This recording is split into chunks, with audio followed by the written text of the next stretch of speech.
Innal hamdalillah nahmaduhu wa nasta'inuhu wa nastaghfiruh wa na'udzu billahi min shururi anfusina wa min sayyiati a'malina. Man yahdihillahu fala mudilla lahu wa man yudlil fala hadiya lahu. Ashhadu an la ilaha illallah wahdahu la syarika lahu wa ashhadu anna Muhammadan abduhu wa rasuluhu la nabiyya wa la rasula ba'da. Qala Allahu tabaraka wa ta'ala fi kitabihil karim, a'udzu billahi minasy syaithanir rajim. Ya ayyuhalladzina amanu taqullaha haqqa tuqatih wa la tamutunna illa wa antum muslimun. Ya ayyuhan nasu taqu rabbakumul ladzi khalaqakum min nafsin wahidah wa khalaqa minha zawjaha wa batsa minhuma rijalan katsiran wa nisaa wattaqullaha alladzi tasaaluna bihi wal arham innallaha kana 'alaikum raqiba. Ya ayyuhalladzina amanu taqullaha wa qulu qawlan sadida yuslih lakum a'malakum wa yaghfir lakum dhunubakum wa man yuti'illaha wa rasulahu faqad faza fawzan 'azima. Amma ba'd. Ma'asyiral muslimin, hadirin dan hadirat, saudara dan saudari sekalian yang semoga senantiasa dimuliakan oleh Allah Subhanahu wa taala.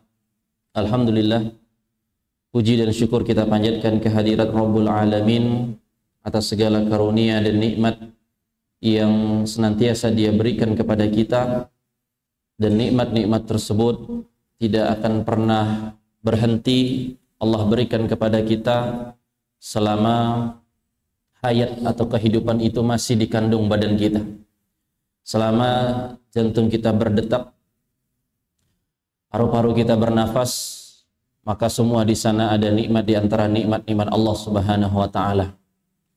Dan nikmat besar Allah jadikan kita seorang muslim muslimah.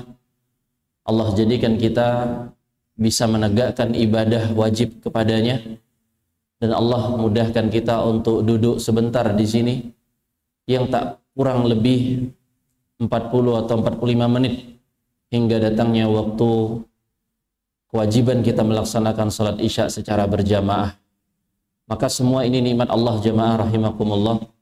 Semua ini adalah nikmat Allah yang bukan patut lagi tapi wajib kita syukuri. Wajib kita syukuri. Makanya kata Imam Asy-Syatibi rahimahullahu ta'ala, bahwasanya agama kita ini itu dibangun di atas konsep bersyukur. Agama kita, di antara pondasi agama kita itu adalah senantiasa diperintahkan untuk bersyukur atas segala kenikmatan. Bersyukur kepada Allah, kemudian bersyukur kepada manusia, kata Imam Asy-Syatibi. Agama kita itu dibangun di atas pondasi yang namanya syukur. Dan syukur itu, kata Imam Syatibi, syukur kepada Allah dan syukur kepada manusia.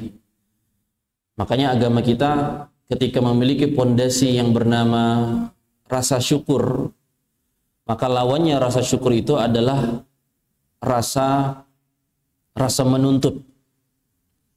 Rasa menuntut itu adalah rasa tidak tahu terima kasih. Ya, bahasa umumnya rasa tidak pandai bersyukur. Makna lainnya adalah, atau sinonimnya adalah menuntut, lupa atas segala nikmat yang Allah berikan kepadanya. Makanya kalau kita lupa bersyukur kepada Allah, maka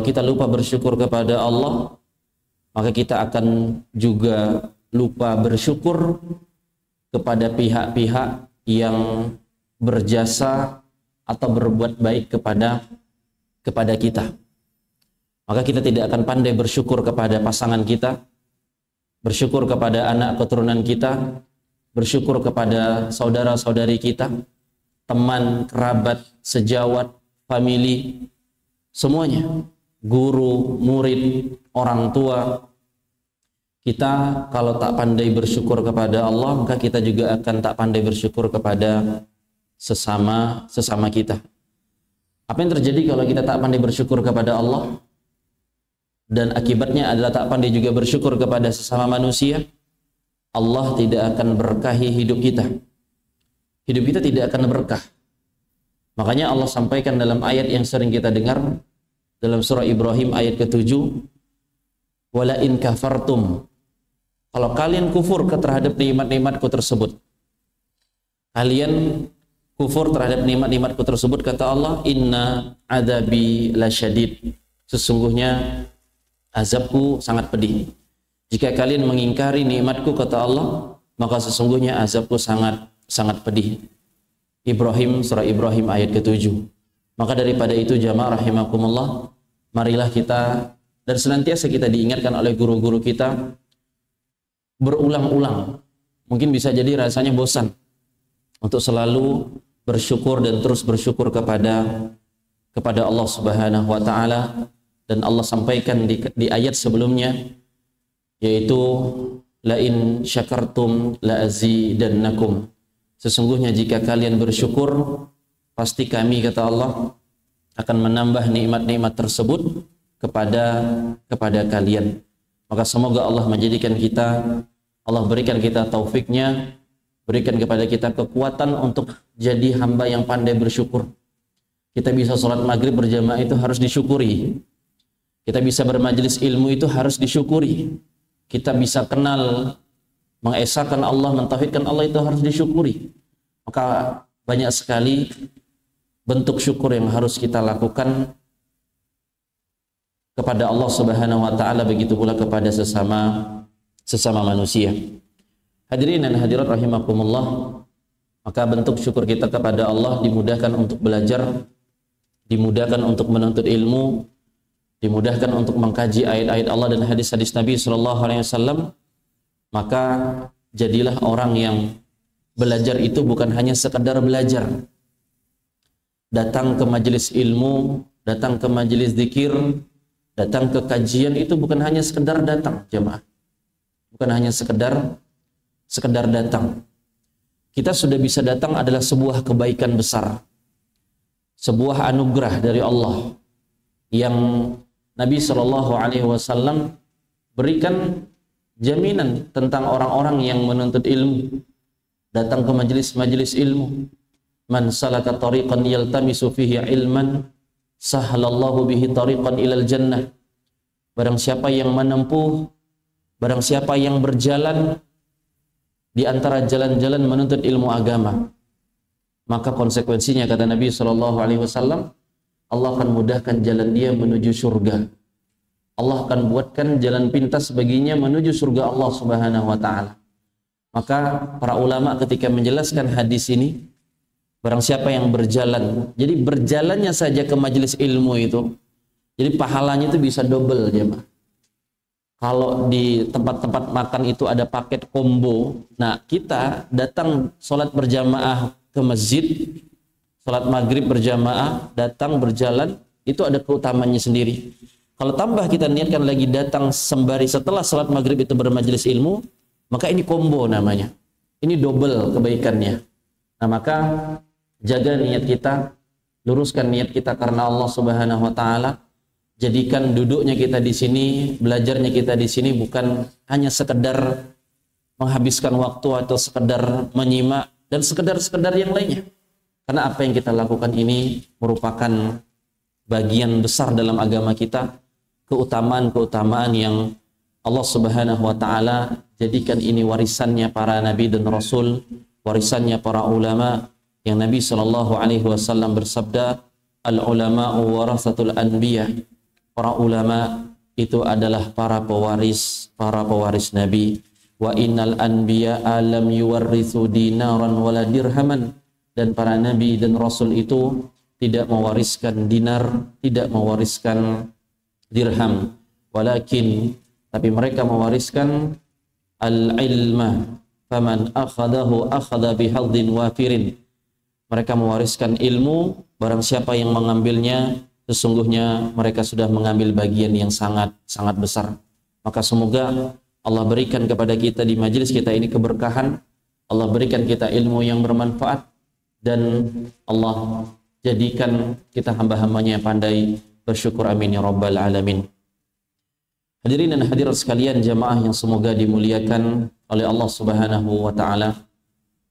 Kembali dalam pembahasan kita dalam Kitab Tauhid karya Imam Muhammad At-Tamimi rahimahullahu taala, dan kita masih dalam bab yang keempat, yakni bab tentang ad-du'a'u ila syahadati alla ilaha illallah. Bab tentang seruan ajakan kepada la ilaha illallah, seruan ajakan kepada kalimat tauhid, yaitu la ilaha illallah. Kita sudah melewati dalil yang pertama disampaikan penulis, yaitu surah Yusuf ayat ke-108. Kemudian kita juga sudah melewati hadis Nabi SAW, riwayat sahabat Ibnu Abbas yang menceritakan ketika Nabi mengutus sahabat Mu'ad bin Jabal ke negeri Yaman untuk mendakwahkan tauhid tersebut. Nah, pada pertemuan kali ini kita akan masuk kepada dalil yang ketiga. Pertemuan kali ini kita akan masuk kepada dalil yang ketiga dalam bab yang keempat, yaitu hadis Nabi juga sallallahu alaihi wasallam yang diriwayatkan Imam Bukhari dan Imam Muslim dari Sahal bin Sa'ad radhiyallahu taala anhu, bahwasanya Rasulullah sallallahu alaihi wasallam di saat perang Khaybar pernah bersabda, beliau menyatakan, la'u'tiyanna rayata ghadan rajulan yuhibbullaha wa rasulah. Sesungguhnya kata Nabi, akan aku serahkan royah. Royah itu adalah bendera. Bendera menjadi tanda komando di dalam pasukan. Di dalam sebuah pasukan itu ada sebuah tanda atau pakai bendera. Ini ma'ruf di zaman dahulu. Kata Nabi SAW, sesungguhnya aku akan benar-benar menyerahkan bendera komando perang ini besok hari, kata Nabi, kepada seorang yang mencintai Allah dan Rasulnya. Jadi Nabi sebutkan, besok saya akan memberikan bendera komando perang ini kepada seorang lelaki, seorang sahabat yang dia ini sangat mencintai Allah dan sangat mencintai Rasulnya sallallahu alaihi wasallam. Kemudian kata Nabi, wa yuhibbuhullahu wa rasuluhu. Allah dan Rasulnya pun juga cinta kepada yang akan memegang bendera komando perang ini. Allah dan Rasulnya juga cinta kepada dia. Dia sangat cinta kepada Allah dan Rasulnya. Allah dan Rasulnya pun cinta kepada sosok ini. Kemudian kata Nabi sallallahu alaihi wasallam, yaftahullahu ala yadayhi. Allah akan memberikan kemenangan disebabkan melalui sebab tangan seseorang ini yang akan memegang bendera komando tersebut. Kata Nabi, Allah akan jadikan sebab beliau ini membawa kemenangan dari tangannya tersebut, dari kemampuannya tersebut. Kemudian setelah Nabi menyampaikan kisi-kisi tadi, Nabi SAW sampaikan clue-clue tadi. Fabatan nasu kulluhum yarjuna an yu'taha. Maka semalaman di hari itu, para sahabat itu memperbincangkan siapakah di antara mereka yang akan diberikan bendera komando tersebut. Jadi semuanya berharap agar mendapatkan bendera tersebut. Karena keutamaannya Masya Allah. Dia dicintai oleh Allah dan Rasulnya. Yang langsung ngomong adalah Rasulullah SAW. Dan lewat dia juga akan membawa kemenangan-kemenangan dari peperangan. Makanya para sahabat di malam itu langsung heboh berbicara, siapakah yang akan mendapatkan bendera komando perang tersebut dari Rasulullah SAW. Kemudian setelah mereka semalaman memperbincangkannya, yadukuna lailatahum ayyuhum yu'taha falamma asbahu ghadaw ala Rasulillah sallallahu alaihi wasallam. Setelah semalaman mereka memperbincangkan siapakah yang akan mendapatkan bendera tersebut, maka di esok harinya atau di pagi harinya datanglah para sahabat mendatangi Rasulullah sallallahu alaihi wasallam. Mereka datangi Rasulullah, sekali lagi semuanya berharap agar mereka yang diserahi diberikan bendera tersebut. Kemudian Pada waktu itu Rasulullah Shallallahu Alaihi Wasallam menyatakan, atau tepatnya bertanya, di manakah Ali bin Abi Thalib? Nabi Shallallahu Alaihi Wasallam bertanya, di manakah Ali bin Abi Thalib? Aina Ali bin Abi Thalib? Di manakah Ali bin Abi Thalib? Maka yang hadir pada waktu itu mengatakan, faqila huwa yashtaki ainai. Wahai Rasulullah, Ali bin Abi Thalib sedang sakit mata. Kedua matanya sedang sakit. Jadi nggak hadir. Jadi di kerumunan sahabat yang berharap mendapatkan bendera itu menyampaikan bahwa Ali nggak ikut karena lagi sakit mata. Fa arsalu ilaihi fa utiya bihi. Maka pada waktu itu Rasulullah Shallallahu Alaihi Wasallam mengutus seorang sahabat untuk panggil Ali ke sini. Panggil Ali untuk juga berkumpul pada waktu itu. Fabasaqa fi ainaihi wa da'alahu fabara'a ka'allam yakun bihi waja'un. Kemudian Nabi Shallallahu Alaihi Wasallam meludahi kedua mata Ali tersebut. Maka seketika itu Nabi juga doakan, dan atas izin Allah sakit mata Ali itu sembuh seakan sebelumnya tidak pernah sakit. Sakit yang tidak meninggalkan bekas, sembuh tapi tidak meninggalkan bekas. Ini diantara mukjizat Nabi Shallallahu Alaihi Wasallam, dan tentunya bukan semua ludahan ya gitu ya. Bukan semua ludahan atau ludah semua orang, semua pihak yang bisa sebagaimana ludahnya Nabi Shallallahu Alaihi Wasallam. Dan ludah di masa ini pun itu bukan jadi sebuah praktek alternatif oleh Nabi Shallallahu Alaihi Wasallam. Kasih pelang, pengobatan mata, tinggal ludah saja sembuh semua. Ya kan nggak demikian. Ya kalau kita zaman sekarang kan begitu. Ada batu aneh sedikit, viral itu batu. Ya, ada pohon aneh sedikit, viral itu pohon, dan segala macam. Ya. Padahal kalau kita berbicara dan dijelaskan oleh para ulama, mukjizat terbesar Nabi itu adalah Al-Qur'an. Bukan hanya sekedar misalnya meludah kepada sakit matanya Ali terus sembuh, atau Nabi pernah mengeluarkan air dari tangannya. Ini mukjizat, tapi bukan mukjizat terbesar Nabi kita Sallallahu Alaihi Wasallam. Kemudian setelah Ali diperlakukan demikian, fa'atahu royah, maka rupanya Ali lah yang diberikan bendera tersebut. Ali bin Abi Thalib lah yang diberikan bendera oleh Nabi Sallallahu Alaihi Wasallam tersebut.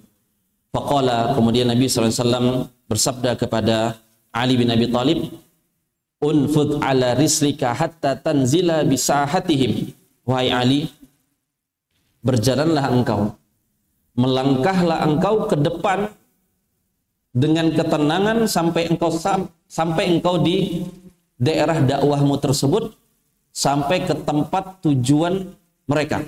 Artinya objek yang akan didakwahi. Melangkahlah engkau wahai Ali, terus dengan ketenangan sampai engkau sampai di pelataran mereka, di tempat mereka tersebut. Tsumma da'uhum ilal Islam. Ketika engkau sudah sampai, kata Rasulullah, ajaklah mereka kepada Islam. Ajaklah mereka kepada tauhid. Wa akhbirhum bima yajibu alaihim min haqqillahi ta'ala fihi. Dan sampaikan kepada mereka apa saja hak-hak Allah di dalam agama Islam ini. Kemudian Nabi SAW tutup hadis ini dengan menyatakan, wallahi, demi Allah wa Ali, la an yahdiyallahu bika rajulan, apabila engkau memberi hidayah kepada seorang dengan sebabmu, orang dapat hidayah karena usahamu atau sebabmu. Demi Allah, sesungguhnya kalau Allah kasih hidayah kepada seseorang, itu sebab dirimu wahai Ali, khairun laka min humurin na'am, itu lebih baik daripada onta merah. Hadis riwayat Imam Bukhari dan Muslim. Hadirin yang semoga Allah muliakan rahimani wa rahimakumullah. Hadis ini menjadi tema kita. Hadis ini menjadi pembahasan kita dalam bab dakwah kepada syahadat la ilaha illallah. Mengajak atau menyeru orang lain untuk mengesahkan dan mentauhidkan Allah Subhanahu wa taala. Dari hadis ini jamaah rahimakumullah, kita bisa mengambil pelajaran-pelajaran yang penting. Diantaranya adalah semangatnya para sahabat di dalam mengejar kebaikan walaupun mereka nggak kepilih. Atau dalam hadis ini, ketika para sahabat berharap mendapatkan satu bendera komando tersebut, semalaman mereka perbincangkan, tapi rupanya yang dapat Ali bin Abi Thalib yang waktu itu lagi sakit mata. Dan ini menunjukkan bahwa kebaikan itu, jamaah rahimakumullah, kebaikan hidayah Allah Subhanahu wa taala, kadang hidayah itu tidak harus selalu selaras dengan usaha seseorang. Memang dalam agama kita diperintahkan menjemput hidayah, menjemput kebaikan. Sebagaimana kita tahu, banyak saudara-saudari kita pada saat-saat ini melaksanakan atau akan melakukan dari rangkaian-rangkaian ibadah haji. Dan orang melakukan ibadah haji penuh dengan usaha, penuh dengan perjuangan. Ya. Tapi tidak dipungkiri, ada sebagian saudara-saudari kita di negeri kita ini, mungkin dia mantan musisi, dia mantan artis, kemudian dia hijrah. Di tahun dia berubah itu, dia hijrah itu, Allah berikan apa? Haji gratis dari kerajaan Arab Saudi misalnya. Dan ini benar fakta. Berarti kan nih artis ini musisi tanpa ada usaha yang berarti. Allah berikan dia hadiah berupa bisa melaksanakan ibadah haji. Nah, begitu pula dalam hadis ini, di antara pelajaran kita bisa lihat bahwa para sahabat itu semangat mengejar kebaikan. Kalau bahasa kita, yang penting usaha dulu, yang penting ikhtiar dulu. Adapun hasilnya itu hak dan ketentuan Allah. Dan Rasulullah SAW pada waktu itu lihat, yang diberikan benderanya adalah kepada Ali. Ali yang nggak sibuk-sibuk. Nama orang lagi sakit ya, Pak. Lagi sakit mata lagi. Ya udah mungkin malamnya istirahat, nggak ikut nimbrung ngobrol sama sahabat yang lain pada waktu itu yang siapa ya kira-kira yang dapat royah atau bendera komando perang tersebut. Tapi yang dapat rupanya Ali bin Abi Thalib yang sedang sakit. Maka pelajarannya adalah bagaimana semangat kepada kebaikan walaupun kadang nggak dapat hasil yang berarti. Walaupun kadang nggak dapat hasil yang berarti. Begitu pula dalam belajar, dalam menuntut ilmu. Banyak para masyayikh, para syekh di Masjid Nabawi terutama. Mungkin orang selalu kagum kalau melihat majelis-majelisnya seperti Syekh Abdul Razak yang hadir ramai, yang duduk ramai. Tapi banyak juga masyayikh yang di sana, kadang yang duduk 5 orang, yang duduk 1 orang.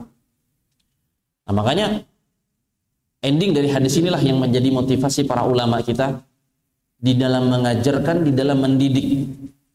Karena keberhasilan dan kebermanfaatan ilmu itu bukan dinilai dengan kuantitas, bukan dinilai dengan jumlah. Kalau banyak-banyakan, ya kalau kebenaran itu ditakar dengan banyak-banyakan, siapa paling banyak? Maka Allah sudah memperingatkan kebanyakan hamba-hamba Allah, manusia di atas muka bumi ini adalah kufur kepada Allah Subhanahu wa taala. Tak bersyukur kepada Allah, tak beriman kepada Allah. Maka daripada itu, pelajaran penting dari hadis ini bahwa semangat dalam kebaikan, semangat di dalam menyebarkan kebaikan, semangat di dalam mengajak kepada kebaikan, walaupun kadang yang diajak itu enggak mau diajak, enggak mau diajak kepada kebaikan-kebaikan tersebut. Tapi para sahabat telah memberikan tauladan kepada kita, walaupun enggak dapat, walaupun enggak jadi, tapi mereka sudah tercatat di dalam riwayat ini, dan Allah ridho kepada mereka tersebut, ridwanullah alaihim ajma'in. Hadirin dan semoga Allah muliakan rahimakumullah. Dan dalam hadis ini juga kita bisa mengambil pelajaran bahwa keutamaan mengajak, berdakwah, atau bahasa kita sekarang men-share kebaikan. Keutamaan mengajak atau berdakwah atau di media itu namanya men-share kebaikan. Sekecil apapun, sesepele apapun. Kadang nggak ada niat mengingatkan orang sesuatu itu lewat, secara nggak langsung atas kehendak Allah, seseorang itu teringatkan. Seorang itu mendapatkan hidayah dan teguran dari Allah Subhanahu wa taala. Makanya Nabi Shallallahu alaihi wasallam juga bersabda di dalam hadis riwayat Imam Muslim, "Man dalla ala khairin falahu mithlu ajri fa'ilihi." Barang siapa yang menunjukkan kepada kebaikan, maka dia akan mendapatkan pahala sebagaimana orang yang mengerjakannya. Kata Nabi Shallallahu alaihi wasallam, barang siapa yang mengajak, atau biasa diterjemahkan mandalla. Dalla itu menunjukkan kepada kebaikan. Nunjukkan saja jemaah. Bukan mengajak. Kalau mengajak itu lain. Kesannya menarik, merangkul. Tapi kalau menunjukkan, ya sebagaimana kita menunjuk. Di sana, di sini. Itu dia akan dapat pahala sebagaimana orang yang mengerjakannya. Nah makanya hadis ini, mandalla ala khairin falahu mislu ajri fa'ilihi. Barang siapa yang menunjukkan kepada kebaikan, maka bagi dia pahala sebagaimana orang yang tertunjukkan tadi dari kebaikan tersebut. Hadis ini, kata para ulama, sebagaimana disebutkan di dalam Subulus Salam dari sahabat Abu Mas'ud Al-Ansari radhiyallahu ta'ala an, pada suatu hari datang seorang sahabat kepada Nabi sallallahu alaihi wasallam. Ini ubdi abi fahmilni. Sesungguhnya hewan tungganganku mati. Wahai Rasulullah, bisa nggak berikan kepadaku tunggangan untuk aku naiki? Kalau bahasa kita sekarang, ketemu Ustadz, motor saya mogok. Bisa nggak pinjam motor Ustadz dulu? Atau ada nggak yang bisa dipinjam dulu motor siapa gitu? Faqala, maka Nabi SAW mengatakan, ma'indi. Ya saya juga nggak punya. Kata Nabi SAW, saya juga nggak punya. Faqala rajulun, ya Rasulullah. Kemudian ada seorang yang mengatakan, wahai Rasulullah, ana adulluhu ala man yahmiluhu. Wahai Rasulullah, saya bisa tunjukkan kepada siapa orang yang mati tunggangannya ini untuk dia bisa naik hewan tunggangan. Maksudnya kepada siapa saya bisa tunjukkan nih? Mungkin ke fulan bisa minjamin. Oh, si anu punya lebih hewan tunggangan. Maka kemudian Rasulullah SAW bersabda, man dalla ala khairin falahu mislu ajri fa'ilihi. Barang siapa yang menunjukkan kepada kebaikan, baginya seperti pahala orang yang mengerjakannya. Subhanallah. Sekali lagi jemaah rahimakumullah. Cuman sekedar menunjukkan. Cuman sekedar mengarahkan. Kita diberikan jaminan oleh Nabi SAW dapatkan kebaikan yang sama dengan orang tersebut kerjakan. Sekali lagi, cuman menunjukkan, bukan minjamkan tuh hewan tunggangan, bukan dia yang memiliki hewan tunggangan. Orang yang minjamkan hewan kan atau kendaraan itu pasti pahalanya juga besar. Bayangkan, cuman sekedar menunjukkan, dia dapat pahala orang yang punya kendaraan tersebut. Ya, makanya para ulama seperti Imam An-Nawawi dan para ulama seperti Imam Qurtubi juga, beliau menjelaskan bahwa ulama berbeda pendapat. Apakah yang dimaksudkan ketika seorang mendapatkan sama-sama pahala itu, apakah seluruh pahala kebaikannya sama atau hanya sekedar pahala menunjukkan? Imam Nawawi berpandangan bahwa dia hanya dapat pahala menunjukkan kebaikan tersebut. Jadi pahalanya nggak sama. Sebagaimana orang yang meminjamkan tadi. Kan lebih besar yang meminjamkan. Yang menunjukkan cuma dapat pahala menunjukkan. Ini pendapat Imam Nawawi. Tapi pendapat yang lebih kuat adalah pendapatnya Imam Qurtubi rahimahullah.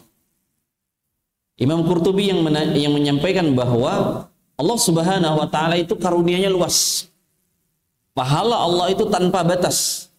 Jadi kalau Allah ingin memberikan pahala yang semisal kepada orang yang meminjamkan atas saran atau penunjuk dari orang yang menunjukkan tadi, maka Allah Maha Kaya dan tidak ada kekurangan bagi Allah. Artinya apa? Kata Imam Qurtubi, pahalanya sama. Pahalanya sama ketika kita bisa menunjukkan kepada kebaikan pada orang tersebut. Jadi jamaah sekalian rahimakumullah, Anda bisa bayangkan kalau ada teman sejawat kita, keluarga, rekan kerja, mungkin pada hari ini masih makan dengan tangan kiri. Terlepas dia entah tahu atau nggak tahu, itu menjadi kebiasaan dia makan dengan tangan kiri. Kemudian kita ingatkan, mohon maaf bang, pak, kayaknya lebih baik tangan kanan. Terlepas itu mau dia sebutkan kan tangan kiri kita untuk sesuatu yang kotor, ya. Mungkin tanpa dia menyebutkan lafaz hadis nabinya sallallahu alaihi wasallam atau sebutkan ini petunjuk nabinya, dia mungkin sebutkan saja secara logika yang mungkin objek dakwahnya tersebut bisa masuk. Akhirnya apa? Dia mikir juga, iya juga ya. Ini yang kiri kan dipakai memang yang nggak baik, yang kotor. Maka akhirnya dia kerjakan. Maka selama orang ini kerjakan, gitu, dari petunjuknya tersebut, dan mungkin orang yang menunjukkan ini dapat dari gurunya atau ustadznya, gitu. Entah di pengajiannya, entah mungkin dapat, bukan gurunya sih misalnya, ada video penggalan video ustadz misalnya, lewat di media sosial dia, atau temannya yang share. Subhanallah, Anda bayangkan jamaah rahimakumullah, ini pahalanya beruntut nih. Kayak riwayat hadis jadinya gitu. Objek yang tadi yang paling nggak tahu makan nggak boleh pakai tangan kiri, yang ngajarkan langsung walaupun nggak sebutkan hadis Nabi, yang share di media sosial, terus ustadznya yang nyampaikan di pengajian tersebut, ya, berlipat-lipat dan pahalanya sama kebaikan tersebut, kata Imam Qurtubi rahimahullahu taala. Makanya jamaah sekalian rahimani wa rahimakumullah, disinilah bentuk kemuliaan Nabi kita Muhammad sallallahu alaihi wasallam. Kenapa kata para ulama? Kata Imam Qurtubi, semua kebaikan umat yang umat ini lakukan itu akan kembali kepada Nabi Muhammad sallallahu alaihi wasallam. Karena apa? Karena Nabi Muhammad sallallahu alaihi wasallam lah yang mengajarkan ini semua. Nabi sallallahu alaihi wasallam mengajarkan kita duduk belajar agama, duduk bermajelis ilmu, mengkaji ayat-ayat Allah, mengkaji hadis-hadis Nabi sallallahu alaihi wasallam. Maka seluruh kebaikan umat ini itu kembali kepada beliau sallallahu alaihi wasallam. Coba bayangkan, gitu kan. Dan begitu pula kebaikan yang Nabi dapatkan itu berentet terhubung kepada siapa? Kepada Hurairah radhiyallahu taala. Ada orang miskin, orang yang nggak punya apa-apa, tapi ketika menjadi penunjuk penyambung riwayat-riwayat Nabi sallallahu alaihi wasallam, pahala itu dapat Abu Hurairah. Otomatis. Begitu pula Imam Bukhari dan Imam Muslim.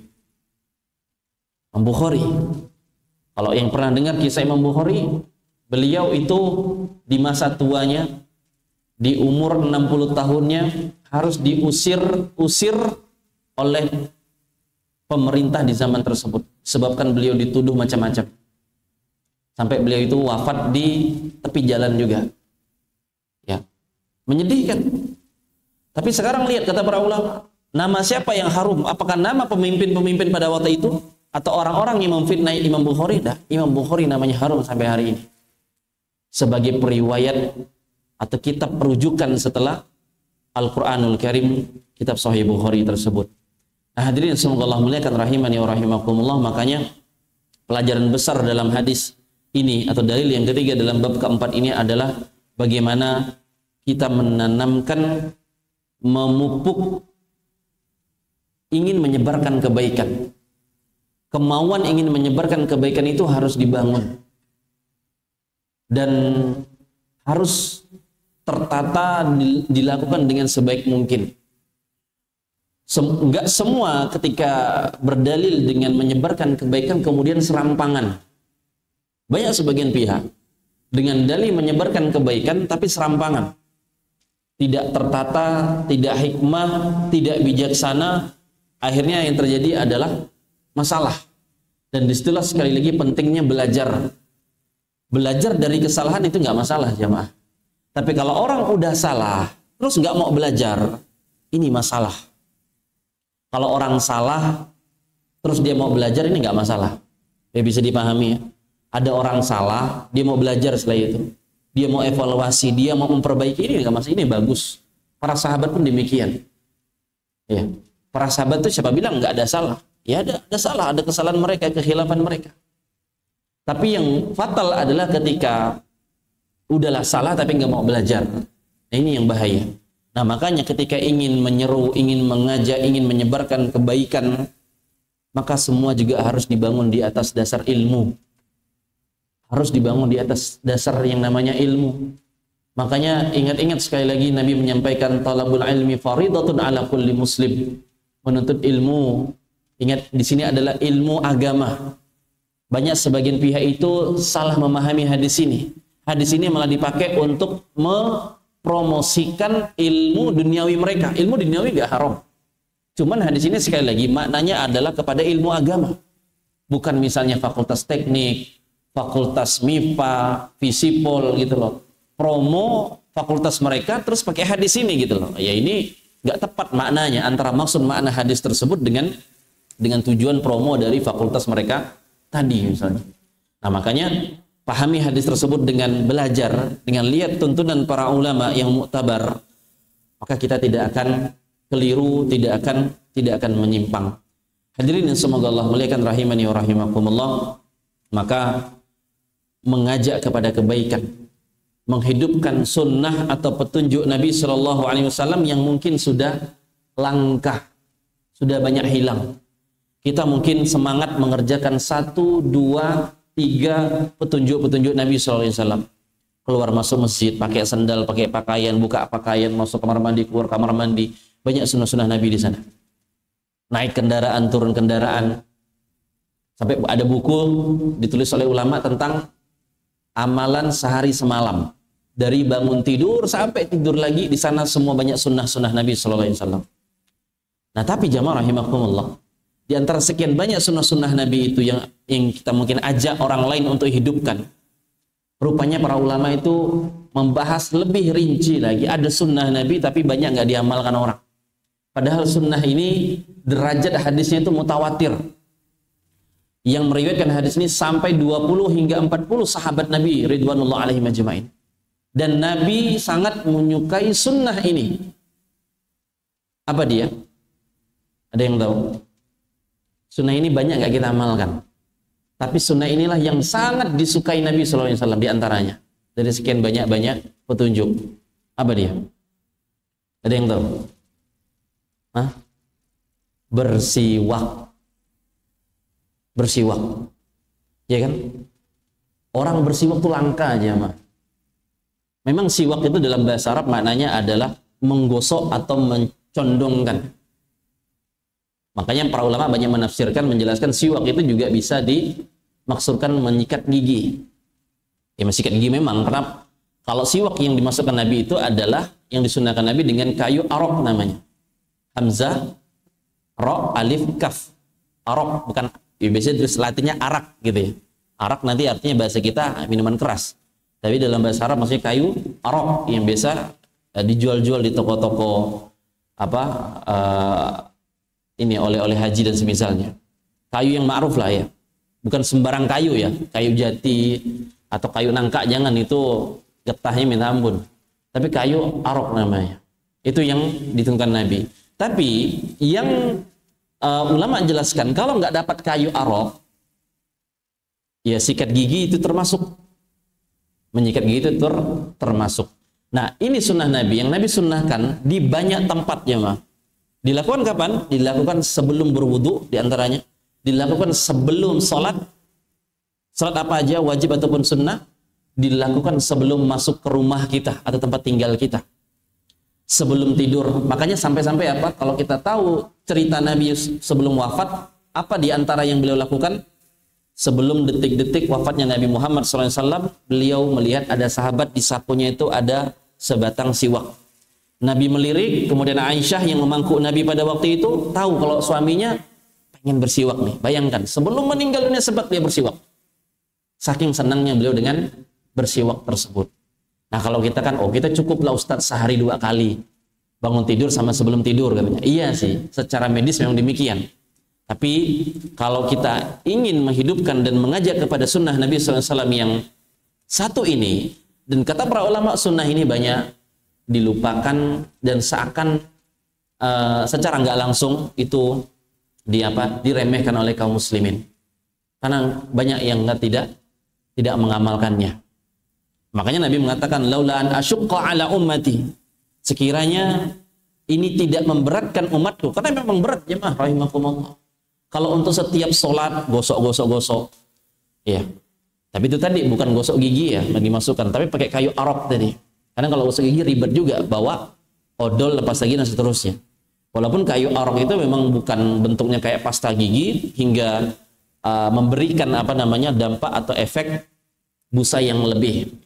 Tapi paling tidak juga kita bisa melihat bahwa bagaimana Nabi SAW sangat memperhatikan adab kebersihan, terutama menghadap Allah Subhanahu wa Ta'ala. Dan satu lagi juga sunnah Nabi itu ketika sebelum membaca Quran, itu juga beliau senang bersiwak, ya, senang untuk bersiwak. Maka hadirin semoga Allah muliakan rahimakumullah, ini berarti saya mengajak kepada jamaah untuk minimal yang mungkin masih malas gosok gigi gitu ya, sehari 2 kali, minimal laksanakan dulu gosok gigi sehari 2 kali. Itu minimal, ya.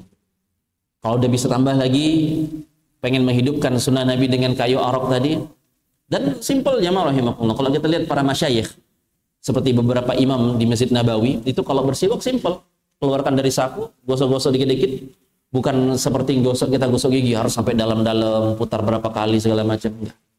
Ya. Jadi seakan seperti simbolis atau dilakukan dengan secukupnya. Ya, karena kalau dia imam terus dia gosoknya lama banget sampai bersih banget, itu bukan momennya gitu. Nanti ya, kelamaan takbiratul ihram cuma gara-gara imamnya gosok kan siwaknya tersebut. Nah, hadirin semoga Allah muliakan rahimakumullah, ini bukan wajib tentunya. Iya, bersiwak itu bukan wajib, hukumnya sunnah muakkadah, sangat dianjurkan oleh Nabi Shallallahu Alaihi Wasallam. Begitu pula banyak sunnah-sunnah seperti ini menjelang Idul Adha, kurban, banyak yang mampu tapi nggak berkurban. Begitu pula haji, yang banyak yang mampu tapi nggak ada etikat arah mau mereka melaksanakan dari ibadah yang malah ini bukan sunnah tapi wajib bagi yang mampu. Tapi terkadang banyak orang merasa atau menganggap dirinya nggak mampu padahal mampu, terutama dari segi finansial atau ekonomi. Lain cerita kalau emang orang nggak mampu secara finansial. Dan betapa banyak Allah Subhanahu wa Ta'ala mudahkan orang-orang walaupun secara finansial keuangan nggak mampu, Allah mudahkan dia untuk melakukan dari ibadah kewajiban tersebut. Jamaah sekalian rahimani wa rahimakumullah, maka hadis Nabi Shallallahu Alaihi Wasallam ini garis besarnya atau poin besarnya adalah tentang mengajak kepada kebaikan. Dan ingat, kebaikan terbesar itu adalah tauhid, kebaikan terbesar itu adalah Islam, kebaikan terbesar itu, makanya kata para ulama, kado terbesar kita kepada orang tua, apalagi orang tua belum kenal kepada tauhid, adalah mengajak mereka mengesahkan Allah Subhanahu wa Ta'ala. Bakti terbesar seorang anak kepada orang tua adalah ketika dia bisa mengajak orang tuanya tersebut atau mengajak kepada pasangannya, mengajak kepada anaknya. Kado terbesarnya adalah ketika mereka bisa sama-sama mentauhidkan Allah Subhanahu wa Ta'ala. Dan itulah makna dari doa ibadur rahman rabbana hablana min azwajina wa dzurriyyatina qurrata a'yunin. Wahai Rabb kami, anugerahkanlah kepada kami istri-istri kami, pasangan-pasangan kami, anak keturunan kami, qurrata a'yunin, yang menyejukkan hati kami.